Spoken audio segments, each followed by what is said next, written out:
Whether or not you like the Sonic games, I think everyone can agree that Sonic Forces is without question the black sheep of the mainline Sonic games. But is the hate for Sonic Forces deserved? While there are many, many, many issues with this game, I think people hate this game too much. Before I replayed this game recently, I didn't remember anything about it from when I first played it a few years ago. But when I saw people's opinions about it online, I sorta just adopted people's opinions on the game as my own, until I finally decided that I was gonna replay the game and see just how bad it actually was, and was pleasantly surprised when the game was actually pretty fun. And that's basically why I'm making this video, because I want to get my real thoughts and opinions on this game out into the world, instead of just reiterating what other people say just because it's the popular opinion, and to encourage people to give this game a second chance and have fun with it. With that being said though, I do want to make sure that I'm giving this game a fair review and not have any bias towards it in either direction. So I'm going to make sure to talk about both the positives and the negatives. But I won't waste any more time. Let's get into the video. This game's story is pretty infamous for the amount of wasted potential it has.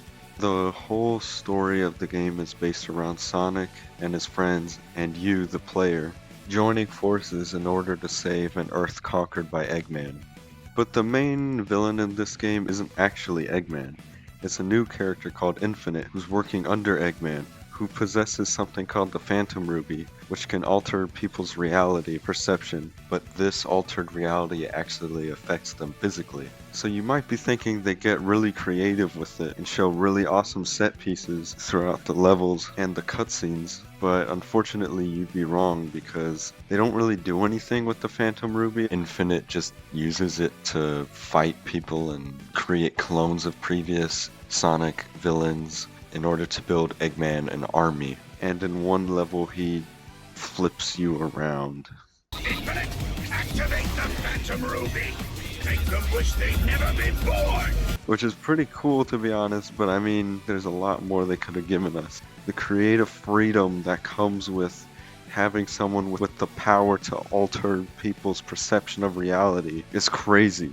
But yeah, like I said, they don't really do anything with it. And that's basically the whole premise of the game. Very simple. I do like that they changed the story from Eggman trying to take over the world to starting out the game with the fact that he's taken over the world and you have to stop him after the fact. But unfortunately, other than that, there's not really much going on in that department.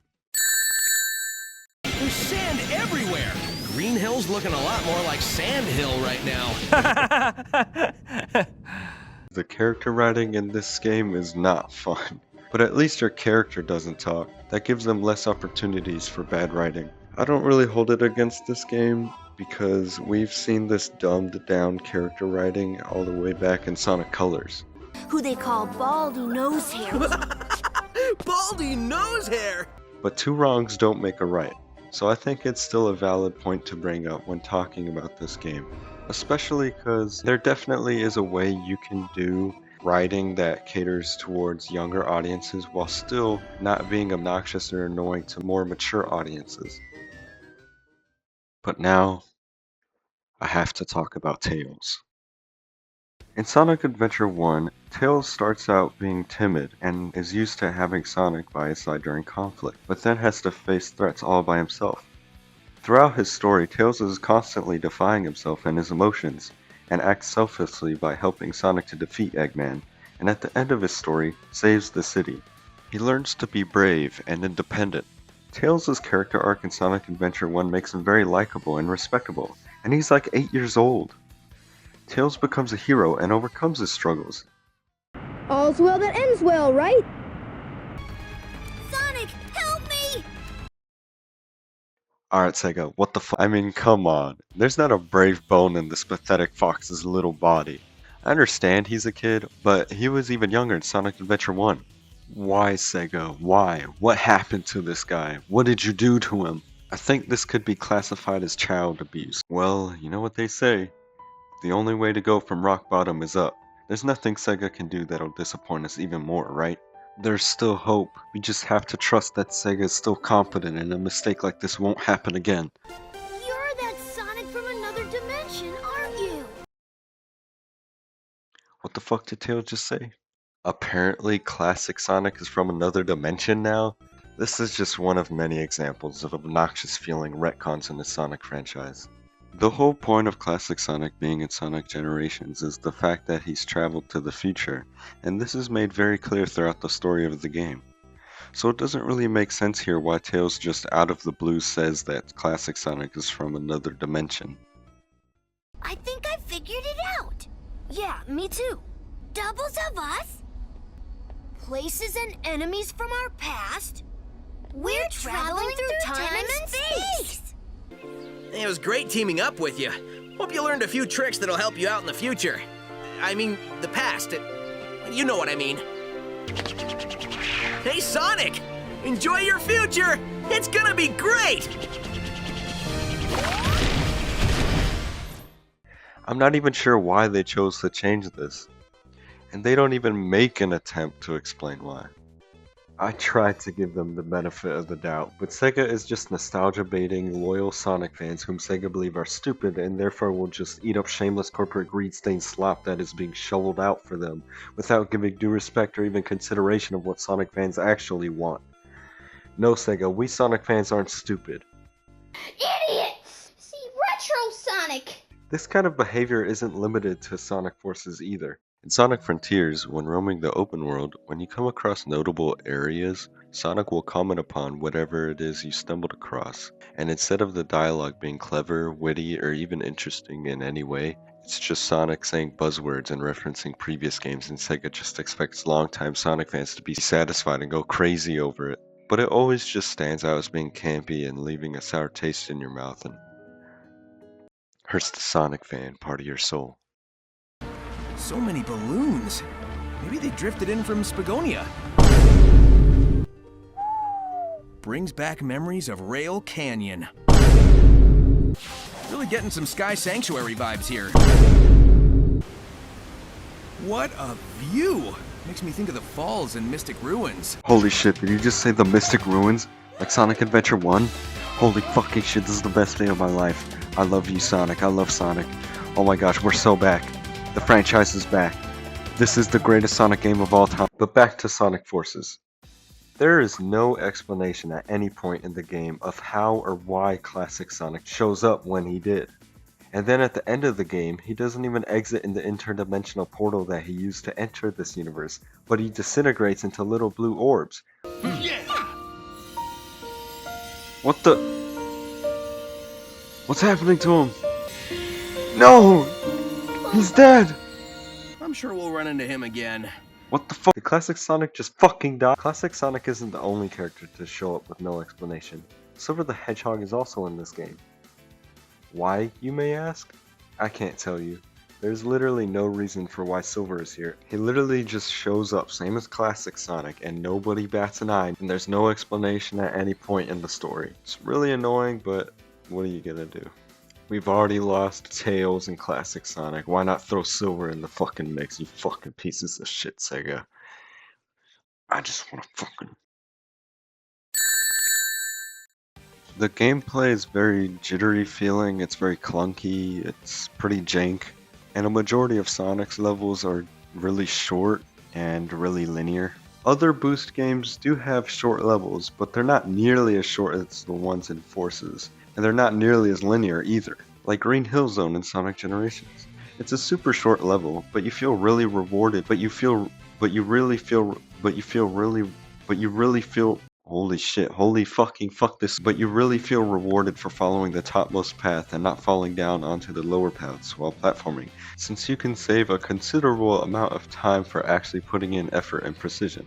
You're actually being engaged with the level design instead of just holding boost. When you're playing as Sonic in a Boost game, you want to have opportunities to be able to just hold boost and go flying through the level and, smash through some enemies. But the problem with Sonic Forces is that with most of the levels, there's not a good balance of platforming and just holding boost. So it leads to levels that hype you up and right as they're starting to get fun, just end abruptly. but there are some Sonic levels that are actually good and are not just like a minute of holding boost. A couple examples are Metropolitan Highway and Network Terminal. Metropolitan Highway does a good job at finding the balance with boost sections and platforming sections within the level. It's an original setting for the game, a kind of futuristic looking city. It's just a very enjoyable modern Sonic level in this game. And as for Network Terminal, I think while Metropolitan Highway gets the balance right, Network Terminal just kind of goes off the deep end with the platforming, and the whole level you're just platforming, which to me, I don't really mind it because I really enjoyed the change of pace, you know, going from just holding down the boost button in most of Modern Sonic's levels in this game to just a level specifically focused around platforming. Is very refreshing to me, but I can see why other people wouldn't like it. Classic Sonic, which was the best part of Sonic Generations, unfortunately also falls victim to the jank of Sonic Forces. But he still does have some fun levels, like Green Hill, Ghost Town, and Death Egg. And to be honest, I don't really dislike Iron Fortress that much. And while it can be tedious at times, I think the difficulty is a nice change of pace, especially since it's at the end of the game. His drop dash mechanic is really fun to utilize throughout the levels. You have the multiple different pathways to complete the level, and they're not as linear as modern Sonic's levels. But this game introduces a new kind of gameplay, which I believe to be the most interesting type of gameplay featured in this game, which is the avatar gameplay, or your custom character. I'll just be referring to the custom character as the avatar from now on because that's how the game refers to it.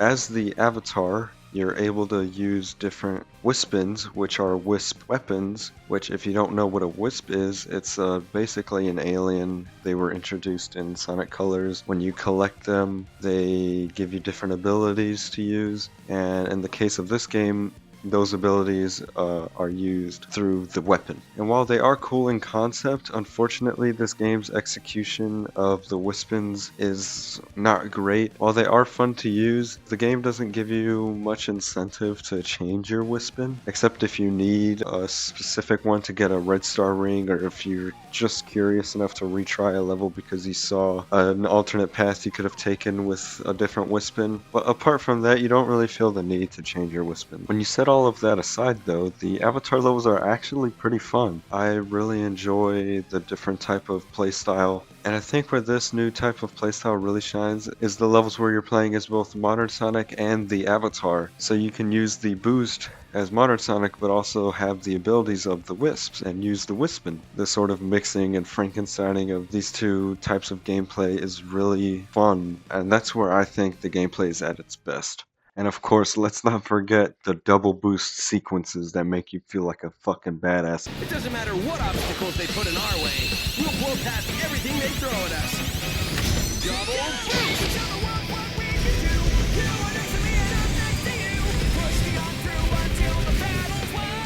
Yeah, that's how it's done. We've got unstoppable speed and timing. We just have to keep this up. Bingo! Found a way in. Nice. And then you have the boss fights. Of course, this being a Sonic game, the boss fights are really bad, really short. They're not difficult at all in any way, and they're pretty disappointing. The only one I enjoy is the final boss fight because of the cool visuals and the fact that you're able to play as all three different playstyles in one segment.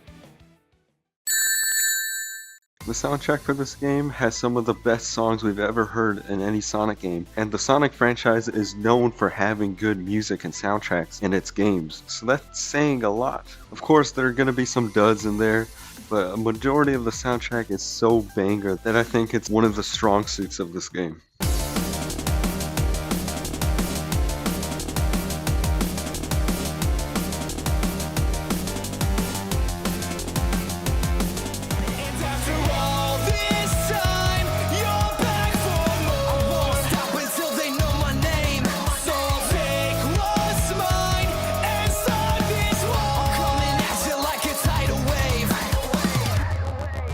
Everything you know